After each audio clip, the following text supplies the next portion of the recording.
everyone, I'm Dan Albers, and welcome to This Week in Anderson on the Big Guy Sports Podcast on USPN Sports. And as always, I'm joined by my co-host, Steve Ellis. And Steve, I'll tell you what, I'm really super excited to have our next guest, Shawn Brennan, who, I just remember just because of his brother Terry, because, Terry was a senior when we were freshmen. Right. So seeing that and then just following his career at Moeller High School. So it's going to be really cool to catch up with Shawn. I'm glad he's here tonight. Well, I'm really excited he's here because he's the new baseball coach at Anderson, so I'm super excited for him for that. Can't wait to see the success that he's going to bring, because I know he is based upon his whole history. Right. I've known him since he was 3 years old, living in our neighborhood. but to listen to what he accomplished, and I'm anxious to hear about the football aspect too. Me too. Yep, I am too. So it's going to be exciting, and I do remember Moose always talking about Pat, his other brother Pat, and how great he was. Great quarterback. We'll try to get into that a little bit later too. But like I said, joining us is Shawn Brennan. So Shawn, thanks for joining us. Thanks, guys, for having me here. So let's get back to talking about. We always talk about where you grow up, and we'll get into the story of where you went to high school and all that. But talk about, as Steve said, growing up in Anderson and what that was like growing up as a kid. Well, it was great. I mean, my parents, as I was telling you earlier before we started this podcast, that my parents moved to their house in Brittany Acres 2 weeks before I was born. Wow. So, and back then, you just played outside. Absolutely. And in our neighborhood, it was kind of known for the Halloween trick-or-treat. Oh, yeah. Trick-or-treat places. Load them up. Because there are so many kids and so many houses that you could just walk to. But with that being said, there's always some type of sports game, whether it's a wiffle ball game, football game, tag. Always find it. Kill the man. Kill the man. Right. Kick the can at night. Flashlight tag. Red Rover. Yeah. So, and my brothers were always, listen, if you can't play with us, if you can't be competitive, you're not playing with us. So it was a huge. You learned. I learned very quickly. Yeah. I wasn't able to cry, and I better keep up. So what is the age difference with your brothers? So the one right above me is 4 years. Then Terry, that's Ricky.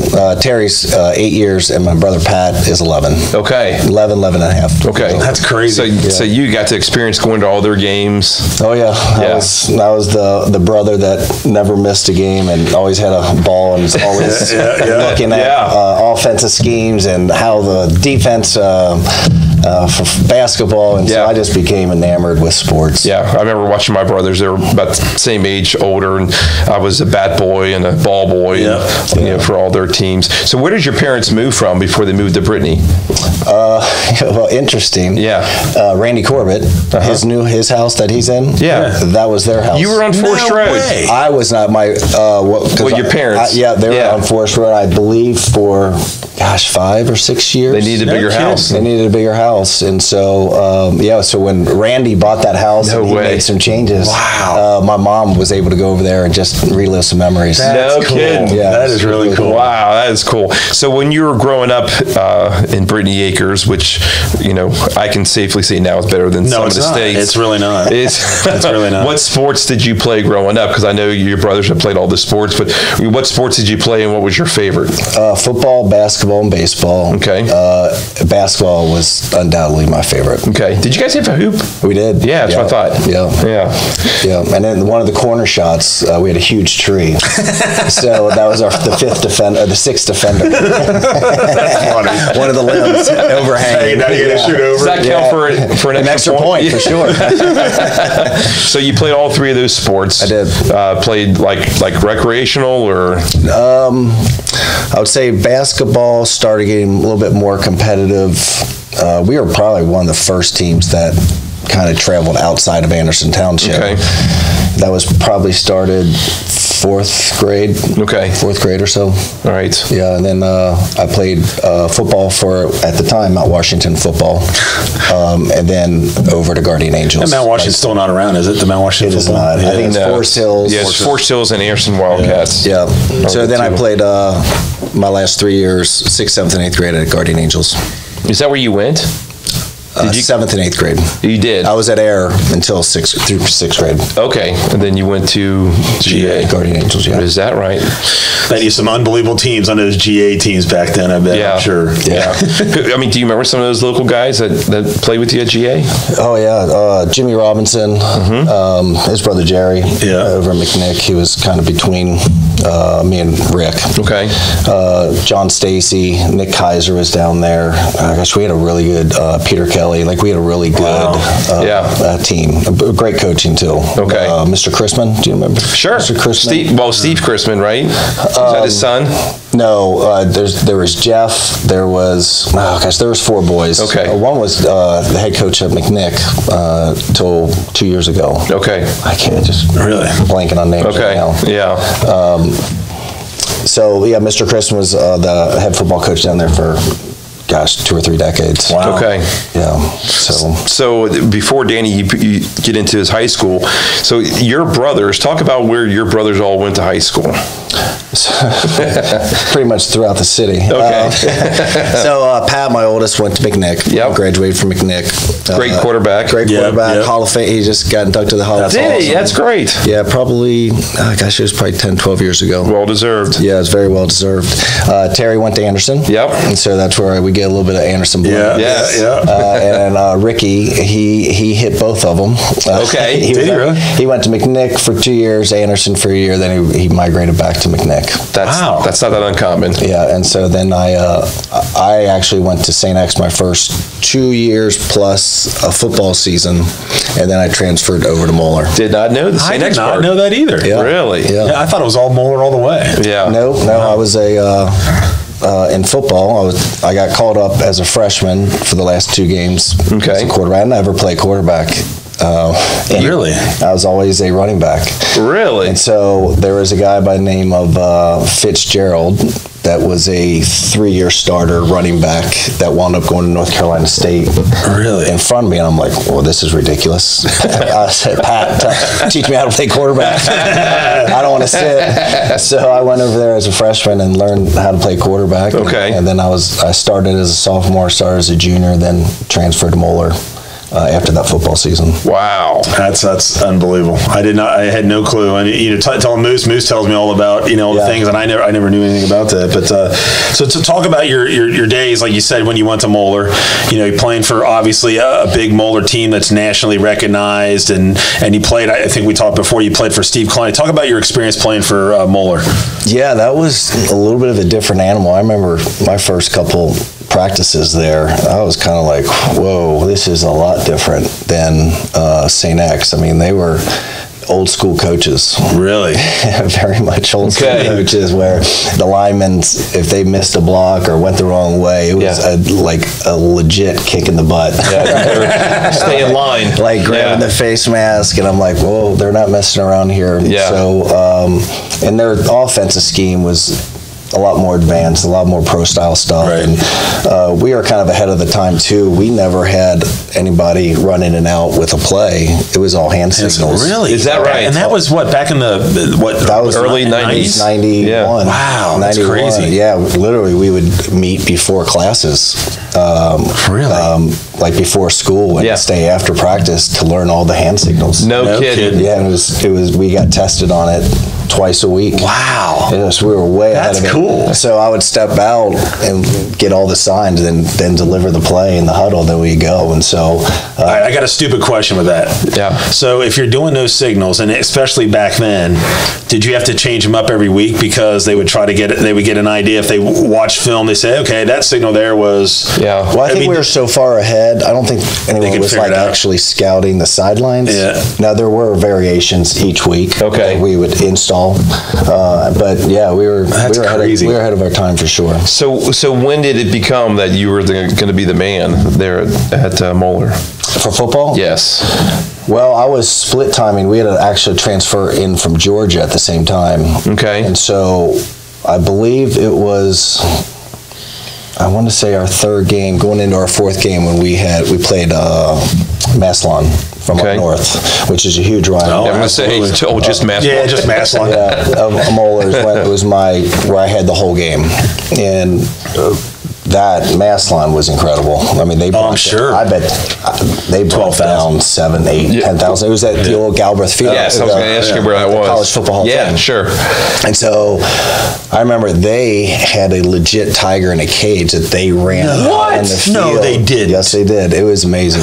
Like, they came out, and their 2 started running backs. One went to Miami, Florida, and one, Philando Ashcraft, I think was one, and Travis McGuire, who I think he went to Ohio State. Wow. Like, they, fourth play, take it to the house, and we look at each other like, Tiger mascot, 12,000 fans, we're in trouble. Yeah, where are we? But defense stepped up. We wound up winning, I think, 19-12 or 22-12 or something like that. So yeah, that was it was good. So how was Coach Kalani? Because I know he ended up going to McNick at some point too. Yep. And he worked with Jerry Fowles for a long time. So how was that? How was that with Coach Kalani? He was good. I mean, again, old school. Yeah. Like, he very prepared. Yeah. No stone unturned guy. Sure. And so he was really about execution and great effort. Okay. And so, they just didn't allow anything less than that.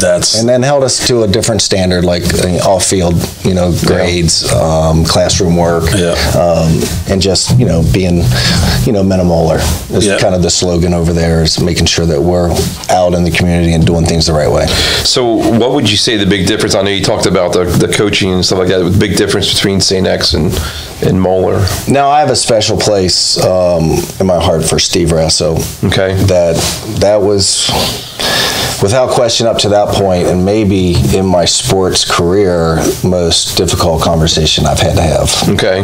When I had to go over to his house and let him know, because I knew I was going to be voted captain. Okay. And our banquet was coming up. Oh, wow. And my dad said, I'm not having this conversation, you're having this conversation. Okay. And it really helped me grow up, and it was a very difficult, because it blindsided him. I'm sure. It completely blindsided him. And so and he did nothing but great things for me. I mean, he was a great man. Okay. And he helped me succeed, and he believed in me. I think growing up, I think I was such a good athlete that, I was just a guy. Okay. Went out and played, and you could count on me. But, he just really instilled in me, this crazy belief. He did not mind that I was a freshman. Okay. Brought up. He did not care that I was a sophomore. Playing and taking over the reins for him. Yeah. He just really, really believed in me, and I think that really helped me take the next step. And you're in such a huge school too, with so many players. Well, I was just getting ready to say, how was it when you played him? When you played St. X? I mean, just with the guys that you played with. Oh, against. I mean, were they kind of trying to drill you on purpose? And no, none of that. Listen, they wanted to get me for sure. Yeah. I think that game I threw for 320 yards. So you won that battle. But it was a fairly close game, I think, to a point. Yeah. But no, some of those guys are still my really close friends. Really? Yeah, I've been very fortunate that I have maintained those friendships. That's great. So I really have friends. It worked out well. Yeah, and I think once you get through high school, I think you have those rivalries between the Elders and the X's and the Moellers and LaSalle's, and once you get out of high school, all of a sudden those guys, you run into them, downtown or Mount Adams, and all of a sudden you're friends, and you give them a call, hey, let's meet up. Yeah, right. So you become friends, and fortunately for me, those guys from St. X, 3 weeks ago, I got a call from 4 of them. No kidding. They're out at the bar and having some drinks after one of their kids' basketball games, and so we're like, we got to get together. This place, they set up a golf trip, and that's cool. That's awesome, man. That's really cool. That's really cool. Yeah, and talk also about that. We're talking a little bit about the GCL. You're playing a tough schedule, week in and week out, and not on top of that. You just said you played Maslin. Your schedule was brutal. With Moeller. I mean, how tough was that? Well, we played the state champs from Michigan that year. Really? We played Maslin that year, and we were fortunate enough to play Elder twice. which Elder that year went undefeated. I think they got upset by Centerville in their triple option, but that Elder team was the best defensive team really that I played against. Wow. At Elder. In the pit. Yeah. I didn't complete a pass till the fourth quarter. No kidding. I threw one out of the stadium to get rid of it. It may have got the guy up on the rooftop. He may have caught hot dogs. But I did not complete a pass till the fourth quarter. I think the first series, we got our tight end that was going to Ohio State. He blew out his knee. And our left tackle, I think, got kicked out of the game for unnecessary roughness. So it made for a difficult night. Yeah. So then we had to play them. For something happened, our week 10 someone backed out right before the season. So we're like, oh, we'll just add Elder. And holy cow. And then that game, it came down. We had dropped a pass up the sidelines for the win in the last seconds. What was the final score? Do you remember? Is it like 1914? Yeah, real slow. I mean, it was an absolute slugfest. Really? It was a slugfest. Elder was really good. Steve Austin was their quarterback. I think he went down to Georgetown. Becker, one of their defensive guys, he played up at Ohio State. I remember They were just relentless on defense. Wow. Yeah, very good team. Very good. That's pretty impressive. Yeah. I was actually shocked that they didn't win state that year. They were the best team in Ohio, I thought. Wow. For sure. All right, so let's go on to baseball, because you had a great career in baseball, and talk about Coach Clowney. And I mean, you played for a Hall of Fame coach in baseball, Mike Cameron. Yeah. Talk about your career at Moeller playing baseball and playing for Coach Cameron. Yeah, so Coach Cameron, probably my foundation of coaching actually in baseball begins with Coach Cameron, for sure. He was crazy detailed and very, everything was scripted. Yeah. Every drill, the time in that drill. So our practices became very efficient. And so I learned early on, and I still do that. I mean, I script out my 8U baseball team. No problem with that. Yeah, when we get outside, I script out it's great. our high school practices. Yeah. I'm not one to practice 2 hours outside. I think you lose attention. Sure. So like a 8U, I mean, we can get a lot accomplished in an hour and 10 minutes, and that's about their attention span. Sure. High school, I mean, they're not much better. I mean, hour and a half is about where you capture them, and then and so I just script it out. Let's get a lot done, and so I put a lot of responsibility on the kids. So listen, if we're not accomplishing what we should be accomplishing, either I didn't set it up right and I didn't script it out right, which will never happen, or you guys didn't take ownership on the day, which will be addressed. It's one of those. So, but yeah, Coach Cameron was definitely his son Joey's still one of my best friends. Really? Yeah, we went to. That's sort of how we kind of migrated over to Moeller. Was probably 5 or 6, 7 guys, 6 guys on my Midland team. Okay. Were either a year older or same age at Moeller. Okay. And I think, on summer days and tournaments, I think conversations were had between Mr. Cameron and my parents of, why don't you bring them over? You should be over here. And so, and it was truly... It was a great fit. Moeller was a great fit for me. And there are times where you take out the friendships of St. X and some of the experiences I had there, but I probably should have started there and went there from the beginning, but it wasn't an option then because we had districts. But once I got over there, I mean, my parents went to the ends of the earth to get me over. I mean, they rented an apartment for a year and a half. That's what you had to do to go to Moeller? Yeah. Because there's districts back then. St. X was the only school that had open enrollment. I remember they get kids from Indiana, Kentucky, Ohio, where they still had districts back then for the other parochial schools, and Moeller being one of them. So we had to... I think the story, I went and moved in with a guy who played with Midland with his family. Okay. When I first started over there for, a month turned in. So I would go over there on Sunday nights and I'd come back home on Friday after school. Okay. And so he lived over in the Montgomery area. So a month turned into 2 months, turned into 3 months. It then turned into, there was an article in the sports page the Inquirer of, I can't remember who it was one of the sports reporters that was following me. What? Yeah, and they wrote an article basically Moeller's cheating.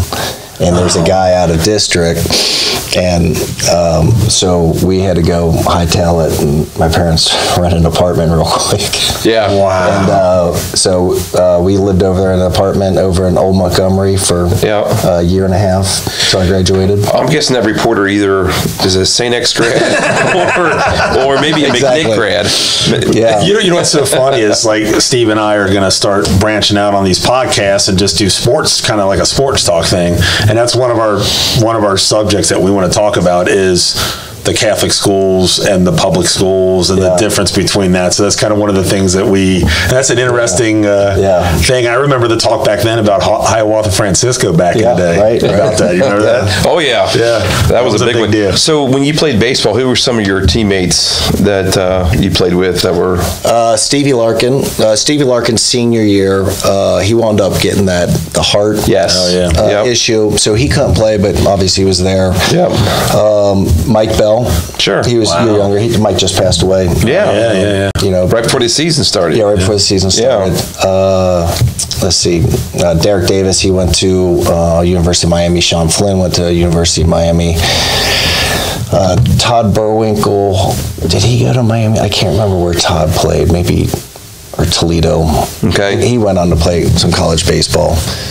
We had some really, really good, I'm sure, athletes and teams. How was your team?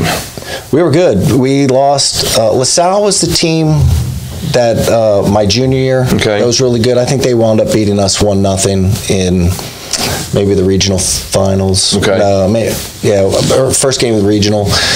Senior year was probably our best team. Okay. And we lost to Fairfield in the regional final to go to the Final Four. Really? We were up 3 going into the 7th inning. I had just the day before threw a complete game. And so, but I was warming up. I was begging Mr. Cameron, just let me finish it out. And God bless him. And I still respect it. And one of my principles is he would not put me and my health arm in jeopardy to win a game. Right. Even of that magnitude to get us to state. Right. If we would have just gotten past, we were up 3 going last inning, I think we could lose by 1. And I still say, and my wife and I just had a conversation about this. I'm like, it's the reason I want to become coach of Anderson was passion, kids, and literally because of missing out on state my senior year, it's still driving. I still have dreams and nightmares of it, and it's still, I get very competitive thinking about it. And that's what I want for our kids. I love it. I love it.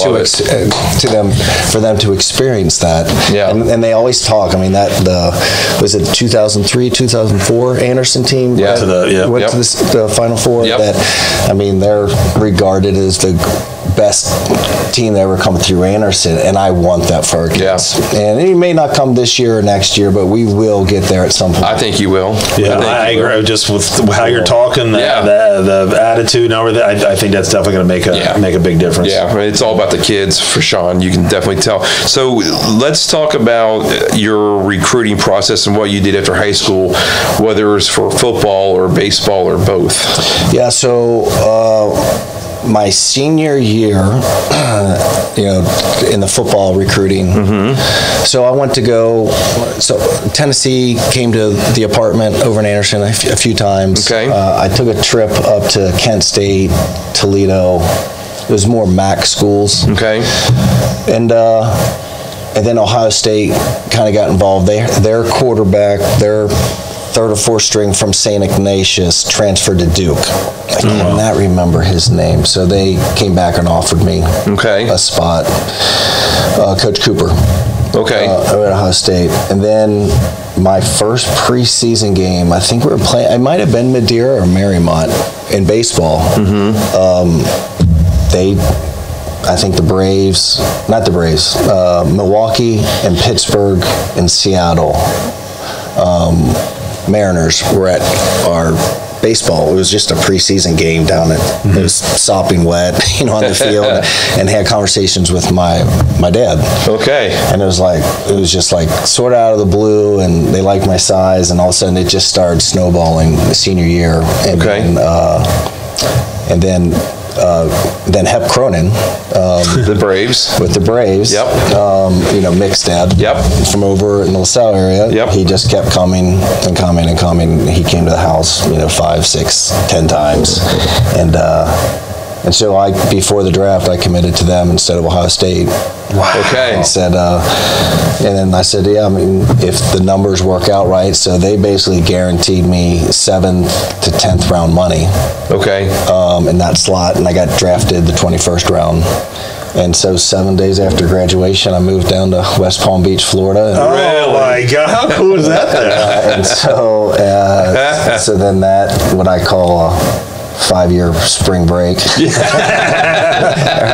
began, and so it was great. I mean, half of your team, if not 60% of your team, is Spanish-speaking teammates, and they have no idea about the English language, and you're trying to figure. Right. And fortunately, I took 4 years of Spanish at Moeller, or I ended up the honors program at Moeller, and so it wound up working. It helped you. It was my first high school subject. I felt really benefited me in real life. Using it, and so it was such an amazing experience. And so I was in West Palm Beach, Florida, then Danville, Virginia, Idaho Falls, Idaho, and then my opening night out there, I blew up my elbow. Oh. And so what level was that? So that was high A. Okay. So it was my first pitch. I came out of the bullpen. It was my first pitch. Oh, you're kidding. At opening night, full packed house. It was like 5,000, 6,000 people out there, and it was a big community because there wasn't a huge population out in Idaho Falls at that time, and so that was the thing to do. Right. And so, first pitch, I felt something, and I just knew something was wrong. I threw another pitch, and it rolled up to the plate about halfway. I walked off and spent 2 more weeks out there to see if it was just I needed some time away, and then flew to Atlanta. The team doctor performed surgery, and I began my rehab. And was that Andrews? No, it was Dr. Chandler was their team doctor. Okay. Dr. Chandler for the Atlanta Braves. And so at the time, the rehab was 18 to 24 months. And that's the one thing about pro ball is you always feel like someone's taking your job. Mm-hmm. Yeah. And so I remember I was throwing off a mound in 8 months. Okay. And so when I came back from rehab, I had through 17 innings, I had a 1.1 ERA, but I could not break 85. Really? And 85 from a right-handed guy at the time was not great. Right. And so I just knew, so I got released on Father's Day. Actually, my mom and 2 cousins were down there visiting me. Okay. I drove them to the airport. This is a great story. I drove them to the airport.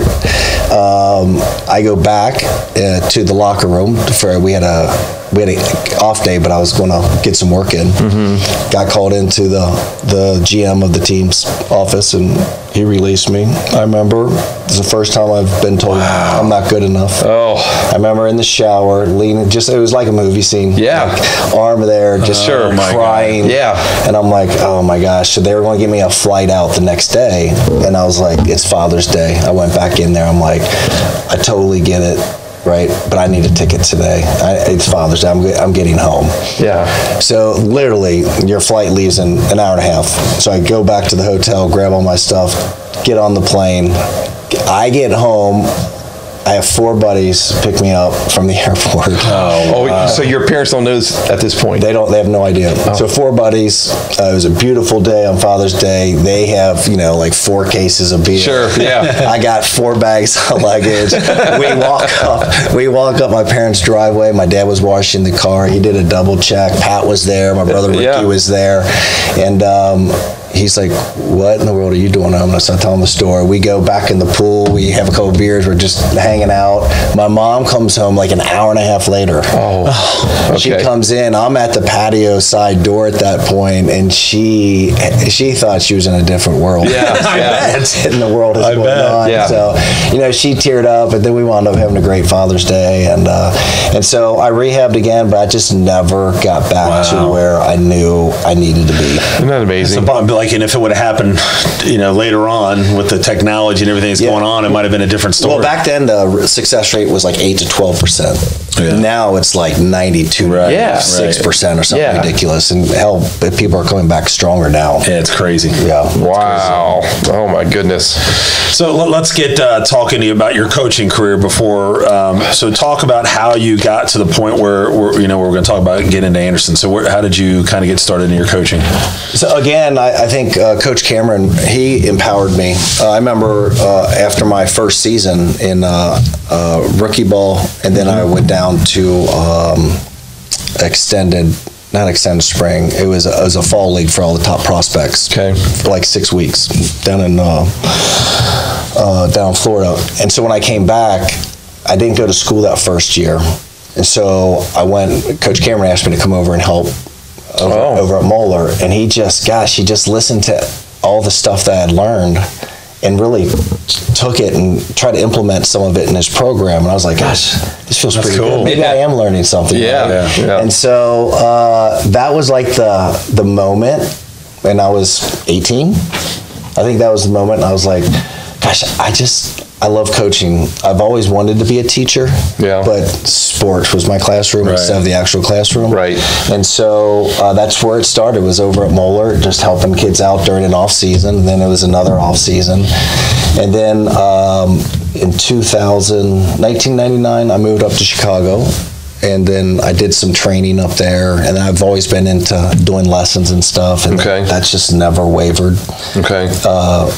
And then back in 2013, I opened up my own facility up in Mason. It was a 15,000 square foot facility, and that's where you really felt the impact of I'm doing some really cool things, and our staff is doing some really cool things of giving kids opportunities and providing a really cool service to the community. And in that time, Coach Bly up in Mason, he would, have me look at some of because they did all their tryouts at Gappers. And so I was going to ask you, what's the name of your place? It was called Gappers. Okay. And so, and he wanted me to kept coming in and stay. I just wasn't ready. It wasn't like great timing. Yeah. And so over that time, we finished having our family, and so we have 5 kids. My oldest just graduated last year from Anderson, and then we have a 10-year-old girl, 9-year-old girl, 8-year-old boy, 5-year-old boy, 4-year-old girl. Wow. So there's 5 of them. So it's got a whole team right there. It does. Yeah. And so when so 2 years ago, right before Barry took the job, I had found out Schmidt left. Yeah. That I wound up trying to apply, called Newt, and I was like, hey, I'm really interested in this job. And so he's like, we have hired somebody, but I can't tell you yet because it hasn't been released, but I think you know who it is. And I was like, if it's who I think it is, it's going to be a great fit. It's a no-brainer, speaking of Barry. And so it's always been in the back of my mind because I knew we had moved back to Anderson Township, 6 years ago now. Okay. And so at the time, like Tiff and I were really excited, like the possibility. I'm like, are you sure? Like, could we do that? Could we pull this off with our kids being so young? And she's like, yeah. But then, Barry took the job, and then I got a phone call back in the fall, in the summer, that Barry had resigned. Right.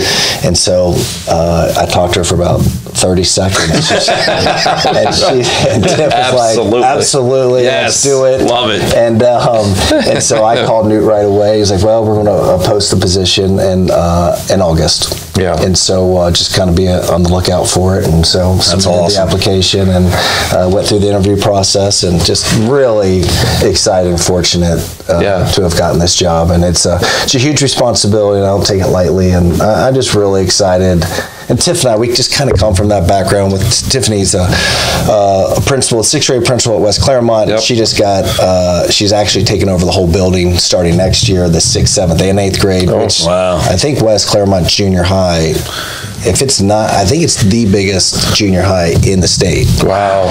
And so, her passion for kids and giving back and trying to create different experiences for them, it just helps fuel me and my desire and my passion to do the same from a baseball perspective. You're going to do great. Yeah, you will. Yeah. So tell us who's all on your staff.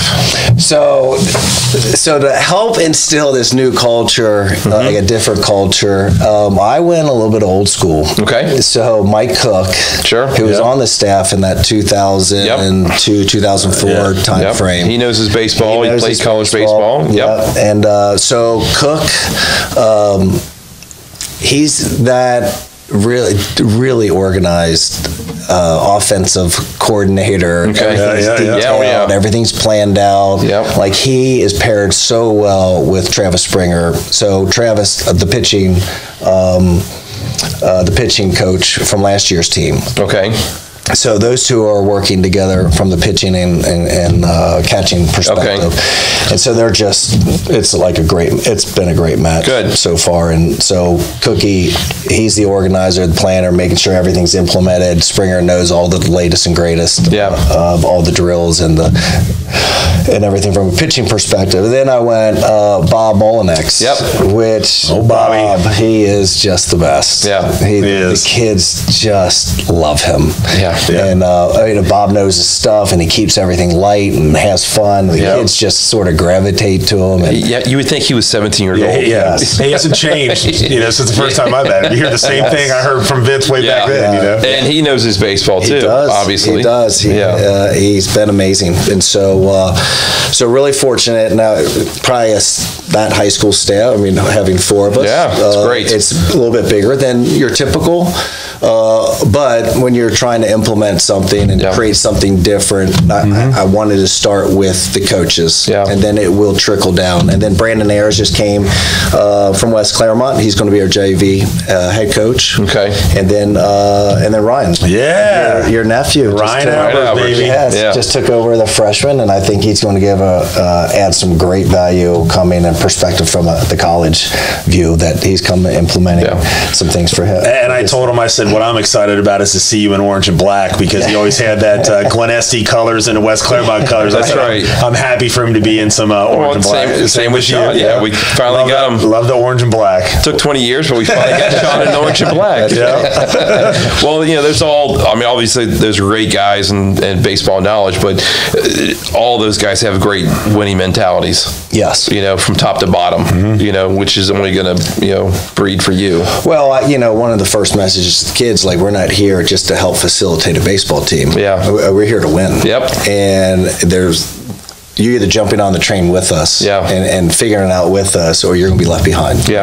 And talent does not matter. Because if you're not willing to put the work ethic in, then we're leaving you behind. So it's got to be a combination. I mean, no disrespect to the past coaches, but I mean, we've been around. We've seen the coaches for forever, too long. And when Newt came, from Coleraine, he was head coach of Coleraine. He came in and he brought a whole, new positive outlook and effort level and everything, and he was really successful. And then he moved on to become the athletic director, thank goodness. But having you in there is only going to bring it back and then some. So Newt, I mean, what a unbelievable, what a breath of fresh air. To work for him is we're very lucky to be super lucky, no question about it. If you don't walk away from having a conversation with him with just a little bit more giddy up in your step, like, I agree, there's something wrong with you. Like, he is, and he gets excited about every sport. It doesn't matter what sport it is. Well, he was tweeting. He was at the bowling match on a Sunday. Well, I tell you, I didn't know much about Anderson other than Terry went there. Right. And Randy Corbett and those guys. I mean, they've been our house basically my whole life. Right. And so I remember very distinctly, when Cole was moving from Moeller to Anderson, we took him to Anderson. We were kind of deciding, okay, is it going to be West Claremont because Tiff's in the district? Okay. Is it going to be Anderson or is it going to be Turpin? Okay. Our visit to Anderson, it was not scheduled with Newt. It was someone was going to walk us around. Okay. And Newt just happened to run into us. He spent the next hour and a half with us. No kidding. And I just remember being outside of his office and the bell rings. And he is high-fiving. Oh, everybody. A band member knowing their name. A soccer girl knowing their name. No question. Right? A mentally challenged or physically challenged kid knowing their name. Yep. Like, he's so infectious. And after our visit, we spent about 2.5 hours there. Cole had to get back to school over at Moeller. And Tiff, I remember walking out the front entrance. She's like, what do you think? I was like, well, one, I haven't been in a school with girls like that. That was so foreign to me, right? I'm like, that's funny. I'm not like. So that was my first. I said, like, I don't know how. Like, that's just odd to me. Right. Right. Just being not the norm for you. In the hallway with girls like that. Right. That was just strange. And I was like, I mean, I'm not sure what Cole. I call him Critter. I'm not sure what Critter's thinking right now. Yeah. But the athletic director. He's unbelievable. Yeah. He's out of his mind if he doesn't come here. I love that. I love hearing that because he is just the most incredible. We've said it in all of our podcasts that we talk about. Well, and best AD in the city of Cincinnati. And it goes beyond that because I mean we think and still to this day that he when he came on as a teacher and a coach and then became the athletic director, it got bumped up. But he completely changed the baseball program. He changed the culture of the whole school. Yeah, and I firmly believe that. No one can deny that. I agree. Totally agree. But I mean, just that's a great story. Yeah. That's so cool to hear. Yeah, so that's when I truly bought in to Anderson. And then I just saw my son from a family perspective. You know, when you go to a Moeller, like, your classmates are all from all over the city. Right. And if you're not driving, it just makes it difficult for any type of building relationships other than either at school or at practice. Right. And when he got over to Anderson, and Newt assured me that it's a family atmosphere. He's going to we'll take care of him. Yep. Right. First day, Cole calls me after school. I'm like, hey, how'd it go, buddy? I was super excited for him. It's just a different experience. Sure. But he didn't know anybody because we lived in Mason growing up, and he went to St. Susanna. Okay. So he knew nobody. Matty Clark, the catcher from like 3 years ago, he knew from hitting because I used to give Matty lessons up in Mason, but Matty had already graduated. Oh. So he literally knew nobody except RJ Corbett. Little bit that he came. Randy has brought him over a couple times. Okay. And so the first day I called, I said, "Oh, how'd it go?" He's like, "Oh, it was good, Dad." And I said, "Did you meet a lot of guys?" He's like, "Yeah." And I was like, "Oh, who'd you sit with at lunch?" He's like, "Oh, I can't remember everybody's name," and blah blah. And he goes, I said, "You don't remember one name?" He's like, "Dad, I didn't sit next to anybody. I don't know anybody. Nobody sat next to me. I didn't talk to anybody." And literally, my heart. Yeah. Right. And I call my wife, and my wife starts tearing up. And, you know, you're talking about a 16, 17-year-old boy. In a foreign school. He transfers in, and it's just like worst case scenario. Yeah. I call Newt in a panic. I'm like, Newt, this is worst case scenario. Please help me out. Please call me as soon as you can. Newt's got 90 things to do. It's the beginning, the first day of school. Right. He's got probably 4 different sporting events to try to get to that day, and calls me back within an hour. What's going on? He says, give me his number. He calls Josh Overbeek. Next thing you know, Josh, they had the same math class. Yep. Josh brought him to his lunch table. And so I'm forever in debt to Overbeek. That's awesome. Yeah. And next thing you know, he's going to the soccer games. He's going to the basketball games. Got some friends. That is really, really cool. And then it just sort of just took off for him relationships-wise. Yeah. And now that's when I started, like, I'm totally in on Anderson, and if I ever get the opportunity, that's awesome. We're going 100 miles an hour with it. It's a great story. That is awesome. Great story. Wow. Love it. Wow. So you're getting ready for tryouts right now? Yeah, tomorrow, the first day. I'm excited about it. Yes. Well, one, it's going to be 64, so we're able to get outside of the turf. Well, that's a good sign. So I think everybody's a little stir crazy being indoors, but our attendance has been incredible. full for our indoor workouts. We're getting anywhere from 40 to 55 kids. Wow. And we're going 3 to 4 days a week. That's awesome. From a baseball perspective, they're doing 3 days a week of lifting, and they're just slowly buying in. And it's just been great to see. So now we get to go, and this is, honestly, you can ask any coach, this is probably your toughest week. Yeah. And actually, I've been somewhat stressed about it because you're going to break hearts. Natural. You're going to break hearts. And sure. You never want to do that to a kid. And like I tell the kids, whatever happens, don't let me write your final chapter. Right. If you have a passion for it, don't let me write your story for you. Yep. Don't let me finish that story. Yep. Find different ways, go improve. And so we're trying to take that mentality. And so, but there's going to be tough decisions. And, like I've told our junior class, like the junior class is in a tough spot because we have 10 seniors and a returning freshman. Okay. So there's 11 spots taken right there. Okay. And so, I'm not taking, I think there's 23 on the roster last year. Yeah. I'm looking at. I'll say that's a lot. It's too many. Yeah. So I think I'm probably looking at somewhere between 17 and 19. Yeah. So it just leaves, there's just not many spots. Right. So that's tough. I mean, that's a tough message to pass along a junior. That's added value and to our baseball program the first 2 years. Yeah. And then you have the freshmen who they just want to belong to something. Right. They just want to be a part of something. Right. Yep.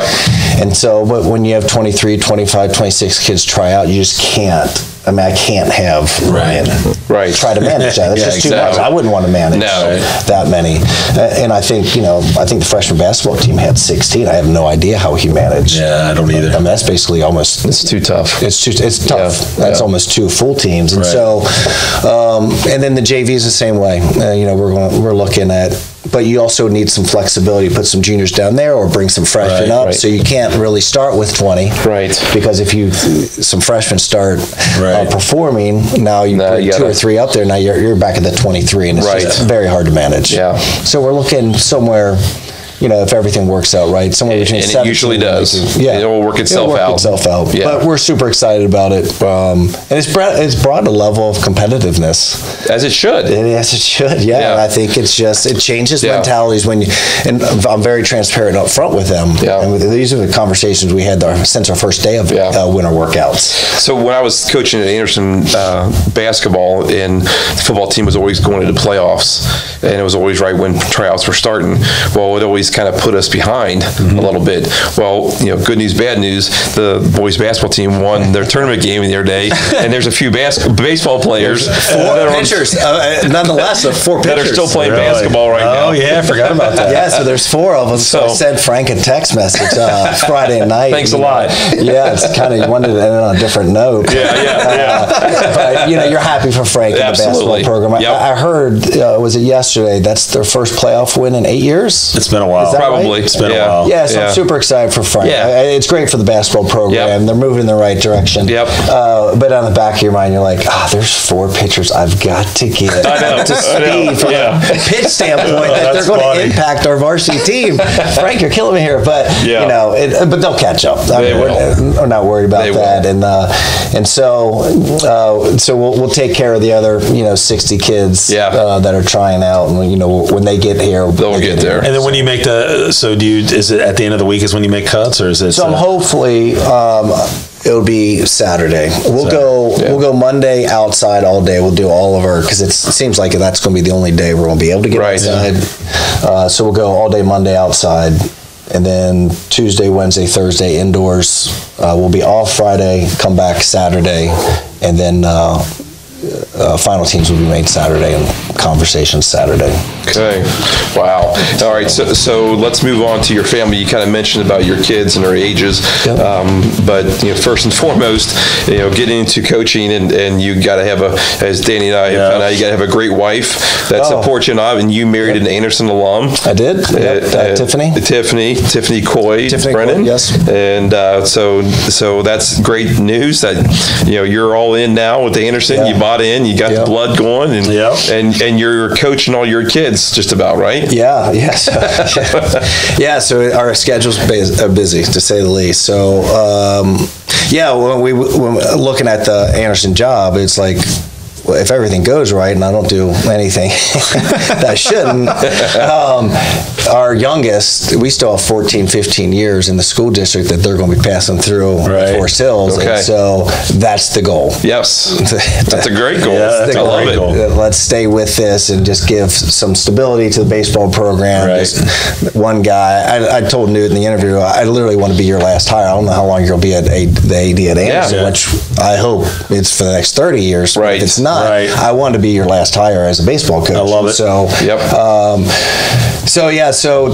I think every coach would say they credit their whys first. And, absolutely. And no different here. Like, if it wasn't for Tiffany, and she understands the passion and the opportunity to really give back to the community, and she's all on board. She's all on board. And she gets it. She came from a sports family too. Yeah, and so with Alexis, and so there's times that we, Tiff's got to be at school for conferences and things like that, and I have the kids and pales in comparison in the number of times I have to take on that responsibility first, what she has to do. Exactly. So God bless her, and she's 100% behind it, and she's excited, and it's great. And so, and it's just nice. Like the other day, we were able to get outside, and I was able to bring my 8-year-old son and my 5-year-old and my nephew, Kenny's boy, Luke, up to practice, and we put them in the middle infield with the boys. And that is so cool. And so to bring that, to let them experience that with us, Tiff took a picture from up at the top of the football stadium, and she's like, mom moment, have tears in my eyes. Oh, that's awesome. So they will remember that. Those kids, Oh gosh, and I will say the boys in the program are good kids. Good. Yes. And they're high-fiving them. Yeah, perfect. Kenny was just telling me, I think it was Wyatt Holt, Luke said, "What's that around your neck?" It was a cross. Okay. And he goes, "All baseball players have crosses. Why aren't you wearing yours?" And he goes, "I don't know."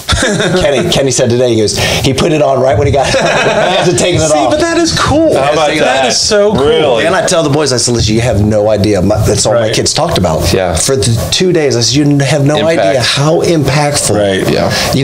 The high five, the fist bump. You never know when you're going to change somebody. Yeah. And my boy, Bo, he's a little shy, right? And he's like, oh, yeah, that one boy with the curly hair. He was showing me how to get down and field the ground ball. And like he was high-fiving me after I threw it. Like that stuff awesome. Goes a million miles. I love and that. they have no idea. I just love that. I love hearing those stories. So we talked about you live in Anderson. We always talk about, Steve and I have, we went away to college for a little bit. We come back. Talk a little bit about, what brings back to Anderson. What makes Anderson such a great community to you? Well, I think I don't know. It's like it's like your mom's home cooked meal. There you go. Anderson's sort of like that. Yeah. There's not a big change. Yeah. Right. It's not like mom's changing the cheese on her lasagna. Right. It's just that familiarity, and then you just. Like generation, they keep staying. Yeah. It's like, the guys I went with now, they're raising families here. Right. And then, it just seems like it just keeps getting passed on. And you just don't want to leave. We were gone for 5 or 6 years, and we moved back to help my mom with help kind of taking care of my dad before he passed. And we'll never leave. Yeah. We'll never leave Anderson. Love it. We just love it. Like we have, my mom still lives in the house, and her parents, we're kind of in the middle, and then Alexis and Kenny live across. You guys got a compound. You got a compound, man. We do. Well, we got to get in the car to get to the compound. But they're a safe distance away, yet they're very enlisted. It does take a village, especially when you have 5 kids like we do, that we just need help sometimes because of scheduling standpoint. Alexis and Kenny are great.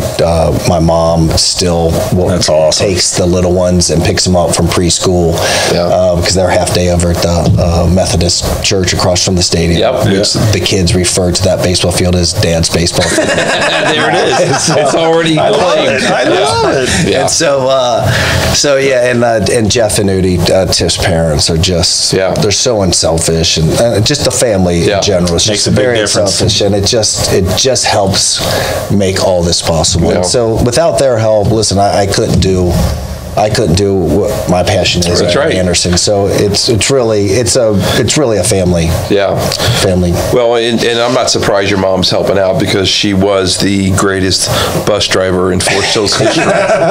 She was my bus driver. Hey, she was such a good bus driver. She had to kick off my brother off her route. Really?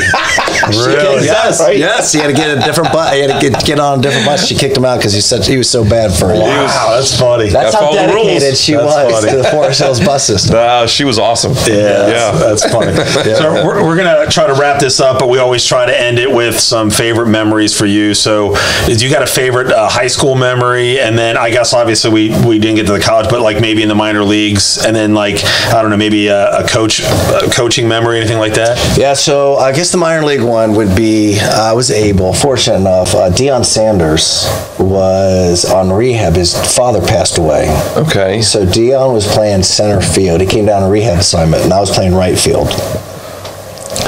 It was the greatest athlete. And it's not even close. You played alongside Deion for a game. Wow. For one game. Oh, my God. That is cool. So here was amazing about it. So he's playing center, I'm playing right field. The ball hit to right center, right? And I'm going, I'm calling it. He doesn't call me off. I bail out because I hear about $100,000 worth of change bouncing around, and I knew he's getting close, right? And here it comes. So I bail and banana peel off, right? And he catches it. He's like, "You didn't think I was going to get that or something, right?" And he was amazing. He took us to dinner, and then when he came to the Reds, obviously you're a huge fan. Sure. So, but Deion, he hit a ball. It hit off the fence in literally, it was a line drive. Okay. Most people are rounding first, stand-up triple, and it literally looked like he was just gliding water. It was so incredible. It was fun to watch. How cool was that? It was so incredible. So I got to play a game. That's a good memory against Deion Sanders. So that's really cool. A coaching moment. I think when you coach your son, are moments that kind of just stick with you. So I coached Cole all the way up till this past year. Okay. And so just every moment. You're able to kind of soak in, and you just have like these little memories of. We were just laughing. Was it 2 years ago down in Atlanta? It was a huge tournament, it was a national tournament, and he wasn't having a great series, a great weekend, and I gave him a bunt. We were down like 3-1 or 4-1, and I gave him the bunt sign. And I have literally given 2 bunt signs up to that point in my coaching career. I'm not a huge fan of like 12, 13, 14, 15-year-olds bunting because I want to learn how to hit, right? Yeah. He gave me a bunt, and he did a double take at me. Like, what? Right? And so I gave it 2 again, and you see him like, is this for real, right? So he gets in the batter's box, he lays down a bunt, advance the runners. So we wound up scoring. We wound up taking the lead in that inning, and I'm like, God, that was a great bunt. You got us going, right? He literally would not look at me in the eye, right? He would not look. You made me bunt. Like, you made me bunt. I'm like, buddy. And he's like when a dog's mad at you, like just kind of. Yeah. That's what he did. We still laugh about that. Yeah, and that's like, funny. That was one of that story is only going to grow. Yeah, you know that, right? Yeah, it is. That is great. I had 2 strikes and he told me to bunt. And so I know we're going to create a lot more memories at Anderson, and especially with the coaching staff. Yep. I mean, we're going to pass on a lot of knowledge, but we're going to have fun doing it. That's great. So we're going to create an expectation. Kids are going to love playing for you. And the kids are going to take on the responsibility. And hopefully we have a great year, and I'm really looking forward to it. I think the senior class, it could be special. Good. It could be special if things work out. Good. That's great to hear. We have to play good. There's not so much talent that we're able to get away with a lot of mistakes, but we'll be able to compete for sure. So that's awesome, man. We really appreciate taking time. I know you with just talking about all the kids and everything that's going on, and then for him to come, and do this for us. So we really appreciate it. And then hopefully Steve and I can get you back on, and we'll just kind of recap the season, or just kind of talk about about the kids and just kind of pump them up a little bit. So we really appreciate joining us. No, thanks for having me. And listen, this is a great thing you guys do, and it's really cool to learn, since I'm not completely embedded as far as the history of Anderson sports. I mean, it is a really rich sports high school, and to get these stories back out there. I look forward to Timmy's podcast with Timmy. Can't wait to Jason Druso. And so, and I don't know if you've had that Andreatis is on. Oh, yeah, we had both of them. So I have to go back and look at those. All they're good ones. But those are like just really interesting stories, and hopefully the baseball team can provide some more, and we can get some of the kids that one day back on here for you guys. Absolutely. Hey, and so hey, just to let you know, podcast number 60 right here, baby. This is it. This is number 60. You made a big 60. We started during the pandemic, and here we are. And here we are still doing this. That's we really appreciate it. Yeah. All right, so we're going to go ahead and wrap it up. So for Steve Ellis, Dan Albers, and Sean Brennan, you've been listening to This Week in Anderson. We'll catch you next week.